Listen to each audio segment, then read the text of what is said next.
Yazol.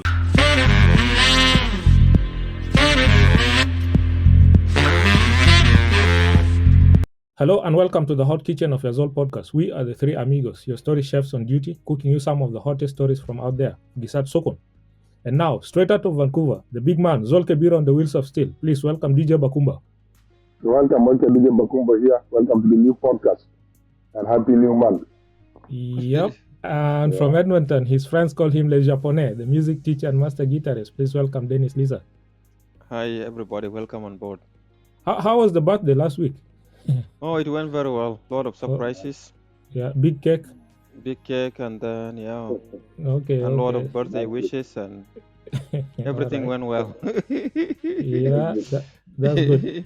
Yeah, and I am your chef on the grill, of course, Dedi Seyi, the Sultan of Small London, Zol Musuran Select. So welcome. Coming up today on Yazol Podcast, we have the highlights for you. Number one, the Confederation of Sahel States that comprises Mali, Burkina Faso, and Niger have released a passport, and Mr. Ibrahim Captain Traore was among the first people to get a passport. Sudan's rebel leader, the RSF leader, Mohamed Hamdan, apologizes to South Sudanese for the recent massacre in Wad Medani.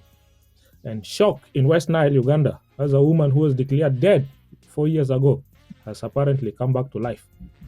Kenyans accused in the US of snitching on each other to get deportation money. Yep, and over 300 European mercenaries, mostly from Romania, were captured by the MR-23 rebels in Goma, in South Sudan. A plane that was coming to Juba from Bentiu goes down with 20 passengers on board, lost. This week, our African proverb of the week says, no matter how hot your anger is, it will not cook any yams. So sala kanta zalan gudursuni anta ma bag de rakabu bambe ma shakol zalan takide. Inisiyo alekeva Bakumba. I think but anger doesn't solve any problem, I believe. Yeah. So no matter how angry you can be, it doesn't solve the solution. It will not solve your anger. You continue with your anger even if you're angry. So basically anger does not solve any problem. It doesn't help. Yes. Yeah. Do you also take it to mean the same, Dennis? Yeah, I think so, because I hope, I wish to say that I'm not a very angry person, but yeah, so I don't believe you can achieve anything by anger. If you are angry, of course it's an emotion, right? When you're angry, try to distract yourself, cool down before you take any decision. So because sometimes things that we kind of a decision that we take when we're angry cannot bring a good result. So it is good to maintain or to keep your cool when something is happening. It will take you nowhere, of course, if you're angry, right? It will not do anything. All right, let's go to our first story from Africa, which is, in this case, from Burkina Faso. President Captain Ibrahim Traore has successfully completed getting his passport, which is one of the passports from the Confederation of Sahel States, AES, which basically comprises his country, Burkina Faso, Niger, and Mali. They have decided to make it a federation. So those are the first steps you take to do that. Just the same way East Africa have released also their own passport. Hopefully in the future, those countries will all come together and make Africa much, much stronger.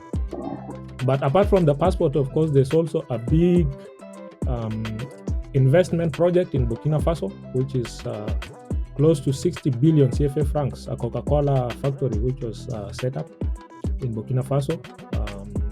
It's a big step forward for the Burkinabes.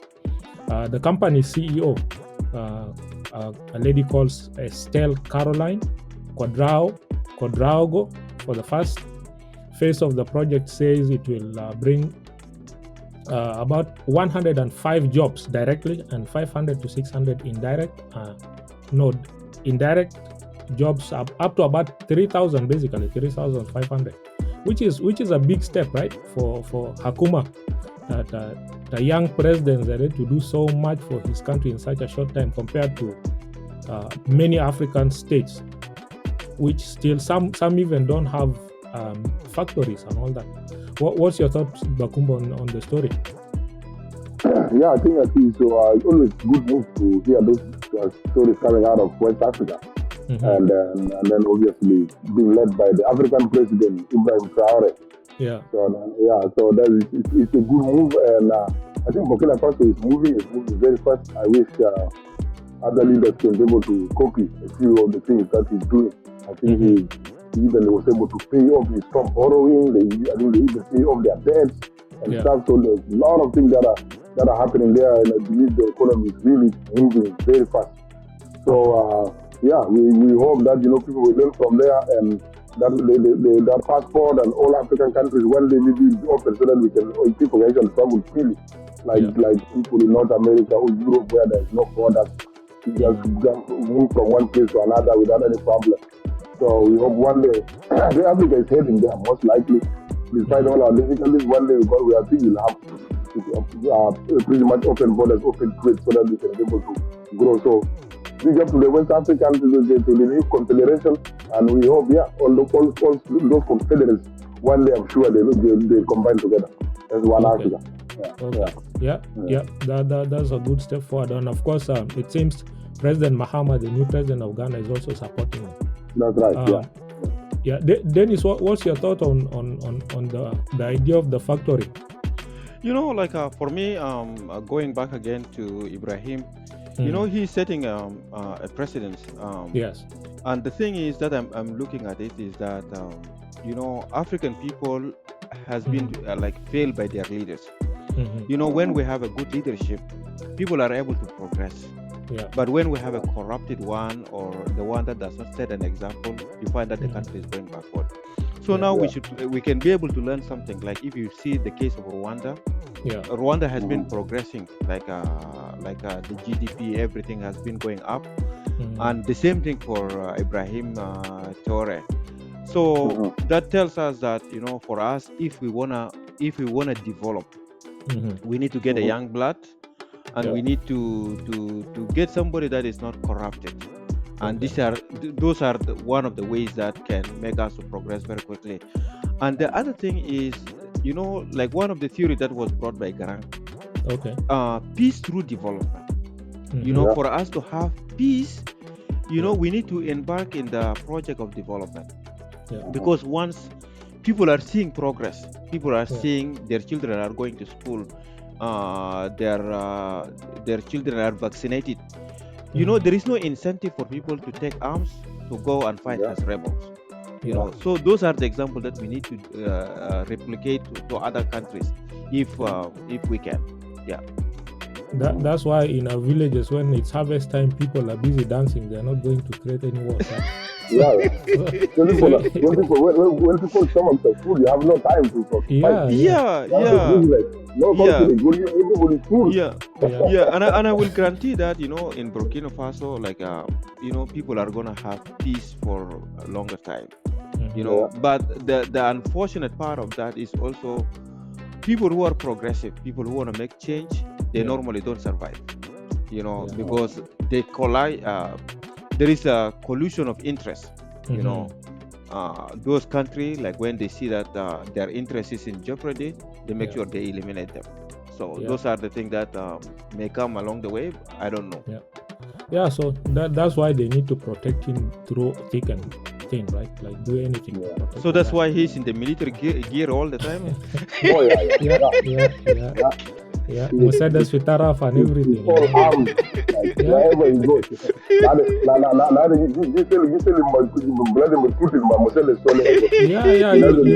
You don't put your whole arm, you just give a fist. The man Mafi, same could just go on to you, right? Take it like and that's the other thing that we start questioning, whether democracy actually works for us, because there are a lot of countries that are so-called democratic, but we have very corrupt democratic elected leaders. Now we have an example of the so-called dictator who in the so-called Western standard, that will be a dictator, but the country is growing even without a democracy. So maybe we should ask ourselves, maybe we even eat democracy. I think we eat food, so it doesn't matter. whatever doesn't put food on the table should, it makes sense. Yeah, it's discarded. All right. Yeah, let's go across the border from South Sudan into the Sudan, where the leader of the RSF, Mohamed Hamdan, has finally apologized to the South Sudanese for the recent massacre in Wad Medini. He said to our dear Southern brothers, we truly apologize to you, apologize on the behalf of the Sudanese people, the real Sudanese people, not the privileged working class or whatever. My question is, Dennis, you are more of an expert on our neighbor there. Does this apology really, why does it come now? And is it late, or what is in the interest of the RSF to apologize now? Did they do anything before this to do with the massacre?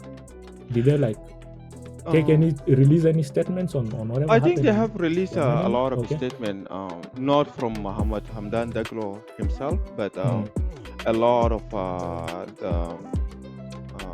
the advisor has come up and apologized. But the thing is, the RSF see themselves as the continuation of the revolution of the marginalized. That's how they look at themselves, and they are more sympathetic with the Southerner, with the course of what happened to us, because they see themselves in the same way.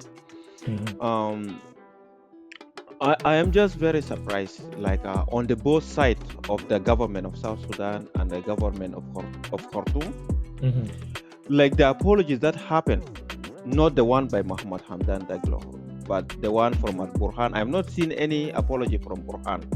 I have not seen any apology from any representative of the government.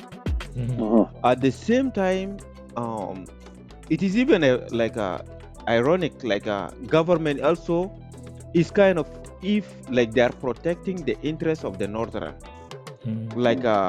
your people are massacred and there is no strong statement coming from you. So on the both sides of South Sudan and the Sudan, it seems like things happen and people want to forget about it quickly so that they move on. But the most important thing is what Mohamed Hamdan Daglo says, that I apologize, not as Sudanin al-Tanin, but has a genuine Sudani. And I think that is, to me, I see that's the right thing to do. And our people deserve protection, right? They cannot just take us for cowards and all that, and just this, because there's a lot of Junubin in the north, just the same way there's a lot of northerners in South Sudan. So if we go for each other's throats, like the Bible says, an eye for an eye make the world blind, right? So they should protect our people out there. All right, let's go to Uganda, West Nile, where apparently a woman has surfaced after dying. Now, in that region and in the Equatorial region, especially Central Equatoria, there's a phenomenon called Abiba, where dead people apparently die and they end up farming in somebody's garden. You can be conscripted to dig somebody's garden for a very long time. I don't know if that is the case, because this lady, her name is Awekonimungu Esther. I think she's from the Navy area, which is southern kind of West Nile, towards the Pakwach, which is near the Nile there. Apparently she died 4 years ago. She was buried 3 days after the death, and then she has now come back to life. She surfaced in 2020 somewhere around the Nile. Somebody was saying she was busy eating a lot of fish, but now she has finally come back home. She has been repatriated home, of course, to a big welcome. Bakumba, this phenomenon of the Abiba, do you think it had a play in this lady's case? I doubt. Do you think it's real, first of all, in the first place? Because the story is not adding up properly. I saw the news somewhere in social media too, but the story is not adding up. Okay, the distance between that area and the Nile is really close. I don't know where somebody can be able to hide for 4 years and then reappear. So the family is not telling us, okay, where was she?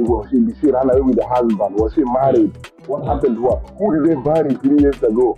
Who is that body that they buried? Is it a mistaken identity?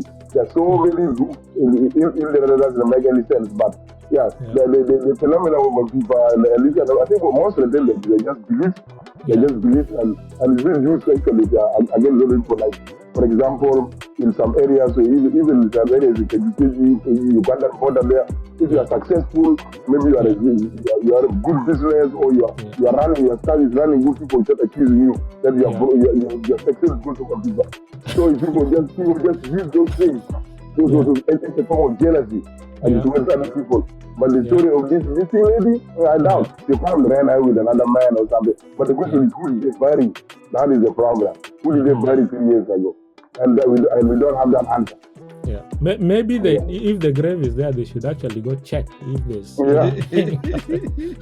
Whether they got resurrection actually or not. Yeah. Dennis, what is your take on the story? I don't. I think like the story is not adding up. Okay. And then it is just a lot of it has to do with the belief. Yeah. But in this case, there's a lot of pictures of the lady actually being received in the village, carrying stuff. She got welcome. Yeah, she got welcome. But is there a photo of her being buried? Yeah. When she was there? The storyteller was buried 3 years ago. Yeah, so there is a lot of things missing pieces. Yeah. But we have this kind of a belief, like for us the Balandas, we have our high court is under the water. Okay. So when there is an issue that people are not able to resolve it, people go under the water to resolve that big of the like it is like an appeal court. Mami water territory, yeah. Mami water. Okay. Yeah. So my mother used to tell me about those stories, but those are all myths, right? I don't know. Yeah. Okay. So they had to believe in something, something that is unexplainable to them. Yeah. But it's funny. Northern Uganda and Equatoria people really believe in those things. Oh yeah. I don't know. I really don't know. But that's the story from West Nile. I heard something called, I don't know, before Rugal, and also later Jelda did that tamam, the salt this. Yeah, but like those are the trans, some of those I have witnessed في حاجة عندنا بيقولوا زار. Okay. Zar is a version of a jog. Oh, okay. Yeah. Okay. So when these people, when they go in that kind of a trance stage, they kind of speak about something. They sometimes prophesize. They sometimes do weird things. So those are the things that I have seen with my own mother eyes, like things that like I can attest to. Okay. So, and I don't think those people were faking those things. And how do they get possessed? I have no idea. But some of the people I have seen that they are not lying. It is something that they go through that trance stage, and then they do things that normal people don't do. Okay. You used to scare us, this whole phenomenon of the Abiba. You don't want to be conscripted to just encourage in somebody all night. Yeah. All right. Let's come to our neighbors across in the states where Trump ordered the mass deportation of people out of the US, and of course it's going crazy out there. There's the agency concerned is called ICE. Apparently the word out there was that there's $750 that would be given to anybody who goes out and reports others for deportation. And then online the Kenyans are apparently turning on each other, calling the ICE to deport their friends and all that because they want the money.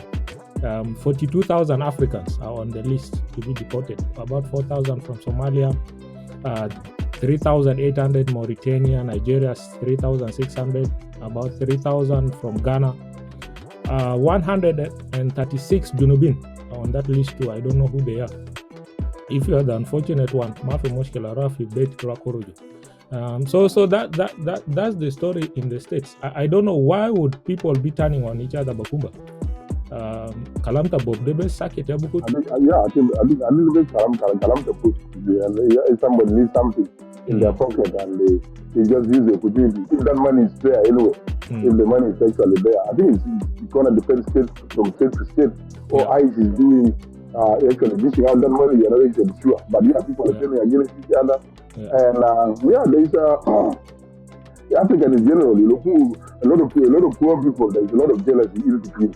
When you put a group of immigrants together, there's always this jealousy tend to come in, so and so is owning this, and so is owning this. I want to be like that, or you want to be in the same poverty level or wealth level. So these kind of things happen all the time among immigrant communities, and it's sad that we are switching on each other. Instead of let people just live. How tough Africa is. Somebody gets deported there, they have to start from point zero. That is not as easy. So it's very sad that Africans are sleeping on ourselves. I wonder the case of Junubin Delal who are on the list. They'll Bukun sneak through Mexico or like they are criminals, eh? Junubin from Mexico, they fish in Mexico, and because people used to come through the Mediterranean, right? Now apparently people actually you can go from say Kenya, South Sudan, whatever, into West Africa, and then from West Africa into Brazil. Then Brazil you come up all the way through Colombia, all the way to Mexico, and then you jump across that river into America. So I actually saw there's some Junubin in Colombia, those Southern American countries. I have some of Nigerian friends. They came actually the same way, like they came through Brazil. From the south, right? From the south, So أنا أعرف كثير عن جنوبين الجا through Cuba, like those are the Garang boys, right? The Garang boys, the Lost Boys. But those are got settled as permanent resident right away, I thought. Right? Yes, But Junubin Alja min care illegally in North America. I'm just wondering, like I don't have much of information, like how did they end up in US? I mean, it's just the same way. When you see the Nigerians Albu cross fi Bahar fi Mediterranean, there's always Junubin among them too. So we are all over the place. That's why the number is very small. So you're talking about 100 and something so far only, right?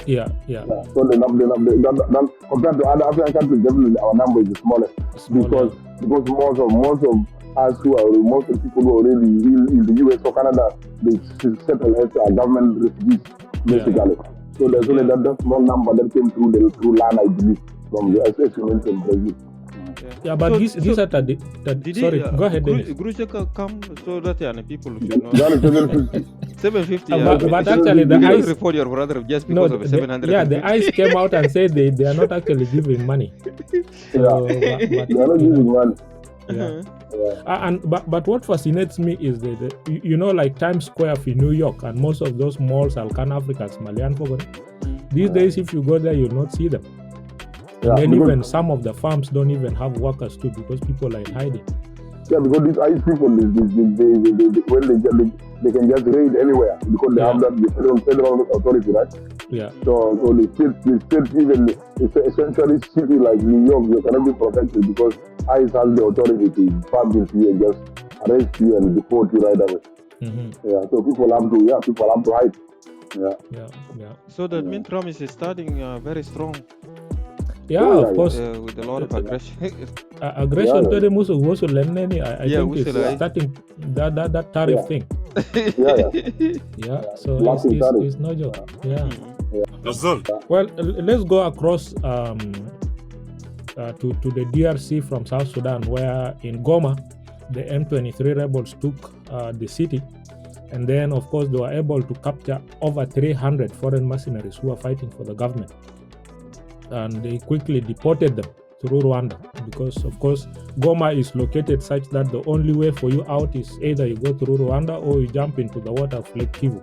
So, option Tanazel, instead of getting shot, they handed up either folk, and then the army collected them all and then dumped them across the border, of course, so that they go home. There can be situations that shamal demoso kan redimuna zel kulu kan fi offer yake. Can Yeah. Like, yeah. I'm just wondering, like, why would Congo hire mercenaries to fight? Oh, because Congolese it's nothing new, really. Yeah, it's nothing new. Congo has been like that. Yeah, from Lumumba's time, they've always been using mercenaries.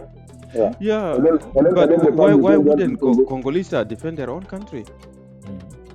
Yeah, the government is very weak. The Congolese military have always been one of the weakest. Since I think even after independence, they have been a very, very weak military. Very corrupt, very disorganized. That's why it was kind of, even when Mobutu was disposed, because that time when Laurent Kabila came with Ugandan and the Rwandese, he just took over the country in the shortest time possible. So the Congolese army, they are not. It's not a real organized force, according to me. Yeah, that's why the government has to rely on those foreign mercenaries to prop up the army. Yeah, and I think most of them are just brought to protect the illegal mines, I believe. Because definitely some warlords are there controlling those illegal mines. Yeah. But it was good to see them get arrested and be much like little children. You know, it was because Umbura mess up situation. Yeah, they come in there to mess the situation. So the emperors really dealt with them properly. They were really treated very good. Yeah. Jerry the lion as well. When I give him Kalafari as well. But I think Jamadel treated them well. The situation tanin kan bekatulumo jagaba. Yeah, kan bekatulumo. Yeah, but we hope really like peace comes to that country, because apparently M23 Del Kaman now they are moving south towards Bukavu. I have friends from that town. It's very difficult even for the whole population to go through perennial wars year after year, death after death. It's a very, very sad thing. And then for Kinshasa, Jamadel Kamanumon, they were raiding all the embassies. Ugandan embassy, Kenyan embassy, they ransacked the whole place up. Yeah. So it's really horrible. One of the embassies, a good point was in Uganda, and one of them. The Ugandan one, Yeah. And then let's come to America here, where planes have been falling out of the sky. So a medical plane that was transporting a child, the mother, and other people went down in Philadelphia. That was on Friday. And then on the same day, another plane carrying almost 60 NAS, kama sedimu helicopter tajeshi alindu fogo talata na skulu tiarade lwaga kuja court Washington DC. So moduta tiarata albuaga de mata Junub Sudan barao, right? And then for situations that they say, I don't know what to say. Dennis, what's your take on these accidents? Pattern is always a good thing to start with. Like when you study patterns, like it is easy for you to kind of find out like what is happening exactly. So for those two accidents to happen on the same day, there is something that is not right. I don't think that is kind of a co-accident for two incidents to happen. And then like America has developed their aviation to the extent that safety is not an issue. But for those two planes to collide, one to collide with the helicopter and the other one to just fall, so something is not right. Maybe communication with the tower is not right, or like there is kind of a disconnect somewhere. So I'm thinking that maybe a lot of things will come up in the coming time, just to give us that explanation. But the one that I am looking at is that it is not a mere accident to have that two accidents at the same time. Yeah. Every time you're out there, you better watch out, because if you commit any public faux pas, like the French say, I don't know if my French is that good, but it's like any public offense. Jelda and Bakumba. So, for a driver of a tanker in Juba who was doing the unthinkable on the roads, and Bakumba is out to whip him today. Bakumba, go ahead.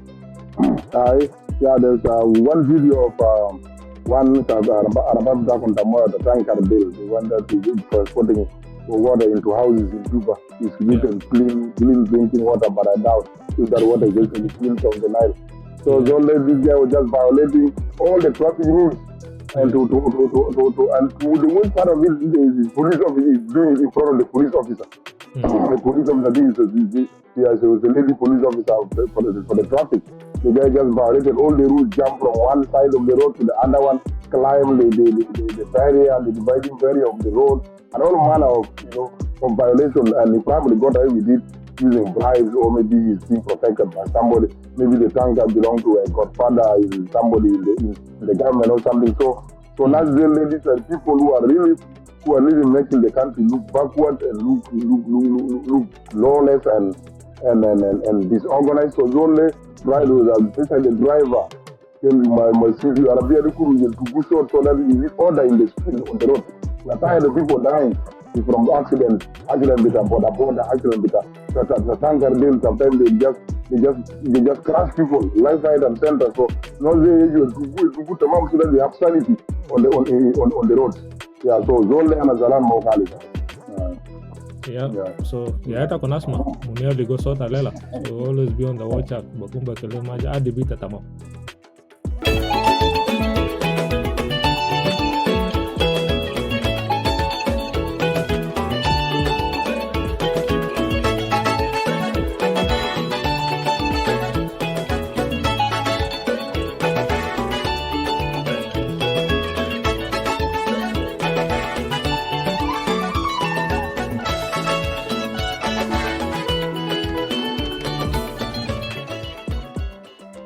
All right. Now, when you hear that sound, you know what time it is. It's time for Beyond the Beats with Dennis Lissa.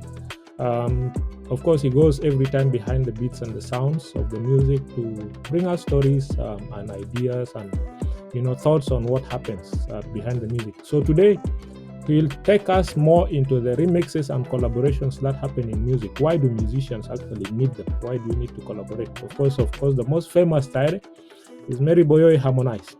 Go ahead, Dennis. Yeah, so before I talk about remixes and then collaboration, we need to define what a remix is and we need to define what a collaboration is. Okay. So when we talk about remix is when you have the song, you try to subtract or add other element to the song to enhance the song, to make it sound better. Or maybe a song has a swearing words and then you want to play it to be radio friendly and you don't want kids to hear the swearing words. You will remix the song by editing out the swearing words, or try to enhance the song to make the song sound in a way that is radio friendly, or to bring the song into another format but keeping the DNA of the song is still intact. When we talk about collaboration is to bring your song and then ask somebody. Normally it is somebody of that has a lot of exposure or somebody in a high caliber to come and sing with you. So we want to see, is it a good thing or is it a bad thing? In my opinion, I see remix and then collaboration is one of the things that is good in the industry. For you to grow as an artist, you need to find a way to do more collaboration, and you need a way to do more remixes. So for the remix, when you do a remix, you kind of get the song become more relevant, and the song will kind of have a longevity. Right now you see that there is a song that is trending, Kasongo. Kasongo is an old song. I remember my brother singing that song to me when I was young, right? But the song get remixed and now it become relevant and it become trending again. So that's one of the good things. Let's look at some of the song that was done by Bob Marley. Like Stereo Rap. Stereo Rap was done in a different way, but when the song was taken to England, they add some element to it. It got remixed, and now it kind of add longevity to the song, and it kind of brings song to the relevant. The other thing when we talk about collaboration and remixes, it kind of expose the artist. If you're an artist and you are still struggling, you don't have the fan base, and you collaborate with somebody that has a lot of fan base, or somebody who has already the exposure, now it kind of bring you to the spotlight. At the beginning of the program, we talk about Mary Boyo, when Mary Boyo did a collaboration with Harmonize. I don't need your dollar. Though it was the song didn't trend that much, but those are the good steps. Also, you see that John Frog did collaboration with with Harmonize too, right? No, he did with Harmonize also, and he did with Eddie Kenzo. Eddie Kenzo. Action and energy. And energy. So those are the good things that expose the artist in the other side of the world that they don't belong to. We have seen people who are very talented. Junubin are very talented musically. Zé Emmanuel Kembe. But I never heard Kembe doing any collaboration with any artist from our side. So that kind of put him at a disadvantage. Okay. So those are the one of the thing, and also it helps in cultural exchange. Okay. Very strange. أنا مشيت في محل تحبش في downtown هنا. Yeah. He was singing this song, Kasongo, yeah. But he was singing it in a Habashi version of their music. Okay. So that was very interesting, you know. And then they're kind of trying to understand the story behind the song. So when there is a collaboration, there is a remix, you are able to do that kind of a cultural exchange with the song. Like the song Baby Calm Down. Baby Calm Down. They have this version of this song in Indian version. You have the Indian version of it. We have the Chinese version of it. And a lot of people are dancing those songs. So for you to have the cultural exchange, I think it is a good thing to do a collaboration, and it is a good thing to do a lot of remixes. And the songs that have a lot of remixes, you will find that the song will kind of live long. Okay. And the songs that have no remix, the song doesn't go anywhere. So in my opinion, I think remix, maybe Bakumba mungkin يتكلم لنا حاجات remix. لأنه he's a DJ, he does a lot of remix. Remix definitely. Sometimes a song can be produced in the studio, and then the lyrics and the beats are good, but sometimes it's not danceable. So it's not danceable. So that's why it has to be tweaked.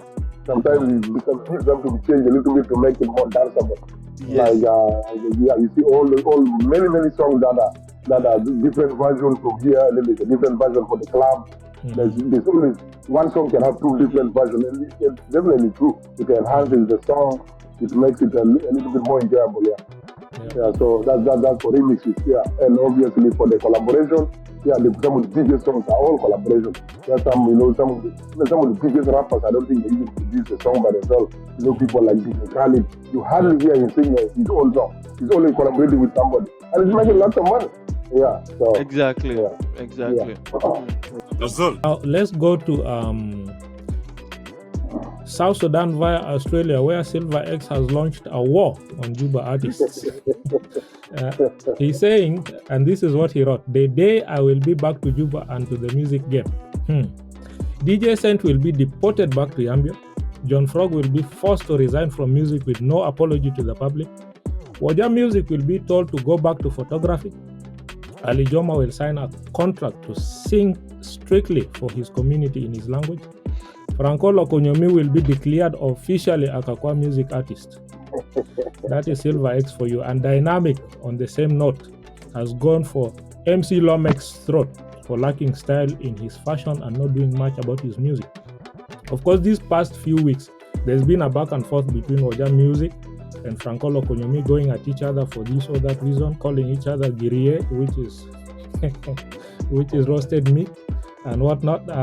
Of course, Ali Joma then retaliated to Silver X, saying he was no longer relevant. He's not the big artist that he was in the past. So, gisat a beef there among these South Sudanese musicians seems to be a marketing gimmick that seems to work for them, right? Because people always end up talking about it. Well, Dennis. The beef between musicians is something that is common. It happens. It is something common in the industry. Sometimes you find them being friends, and then all of a sudden they start having beef with each other. We know that Quincy and Lady Cola, they were best friends when Montani died. Yeah. They had kind of a brief alliance against Mary Boyoy. And then for whatever reason, something happened, and then they start beefing. They started beefing against each other. Yeah. But I will go with the statement that Ali Juma said. If there is time for Silver X to come, it should be now. It is a 0 hour now for him to return back. But if not, he's no longer relevant. You know, the thing with the fan is, the fan are not loyal to you. They are never loyal. People go with the trend. So once you disappear out of the industry, for you to re-enter the industry again, it's going to take you like a lot of work for you to become relevant again. And Ali Juma, I think, understand that, you know. So Silver X, in my opinion, I could be wrong. For him going to Australia, I don't know, that was a big mistake of his life. Career mistake. And I really apologize to him if he's hearing this one. But, you know, he has no future doing music in Australia. He can try, but the history will tell us none of the biggest musicians has made it in the country that is foreign to them. Bob Marley came to US and he worked in the car Chrysler industry here, and he had to return back to Jamaica so that he can make it. Burna Boy was in US, he has to return back to Nigeria. The same thing has Davido, the same thing has many of the artists. So your chances of making it in diaspora is very limited because you don't have the fan base, you don't have for you even to have that confidence to start, it is just difficult.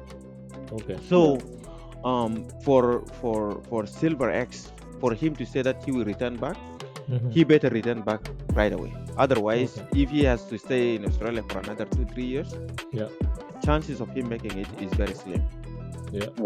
But you think the same too? I think I look at it a little bit different. I think if you can figure out the ways of, you know, you can be able to come back, you know, even though you're sitting in Australia, but you find a promoter in Juba, someone who's really good in dishing out some money, organize a concert, whether it's once a year or once at least once in a year, you know, come back to the fan base, do a bunch of country tour, have concerts across Juba and other small cities. That way you can at least stay relevant if the reach don't move back completely. So that is, but make sure that, but I think since he left, I don't see any homecoming. He has never bothered to come back, you know, to visit the country. I don't know, maybe his papers are still in progress. I don't know, but any homecoming tour or something may be able to help him a little bit. Not 100%, but it will help a little bit. I think dynamic does that a lot, right? He goes dynamic does it, dynamic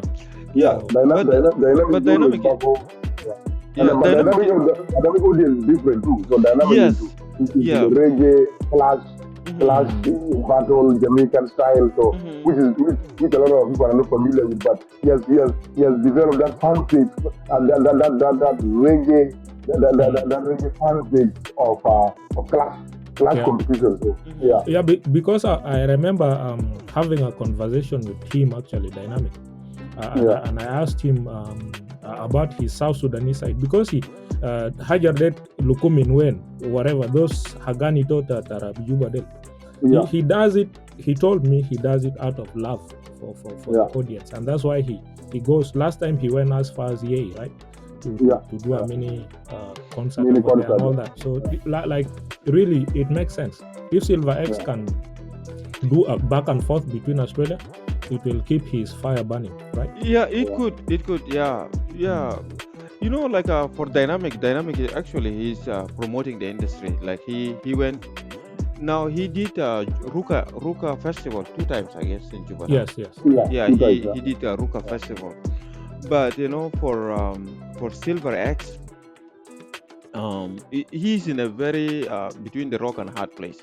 Like for him to make it back to the industry. Yeah. You know, it is not how talented you are. You could be very talented, but how you position yourself.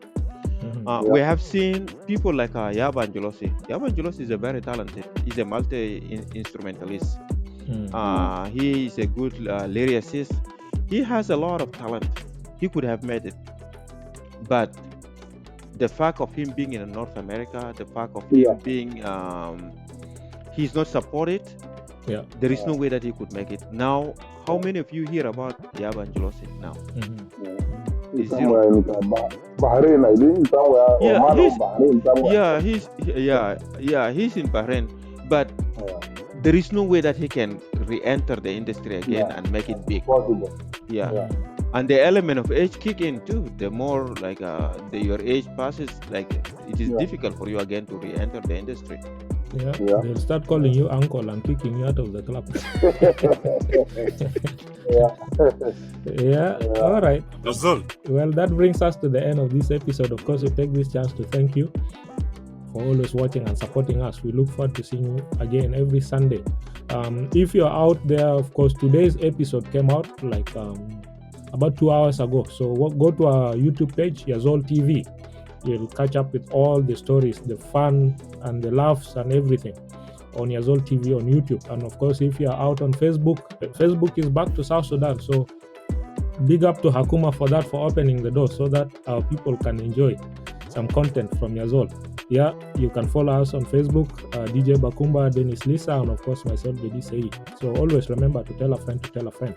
So thank you, Bakumba, thank you, Dennis, and may God bless South Sudan as always. And may God always bless you.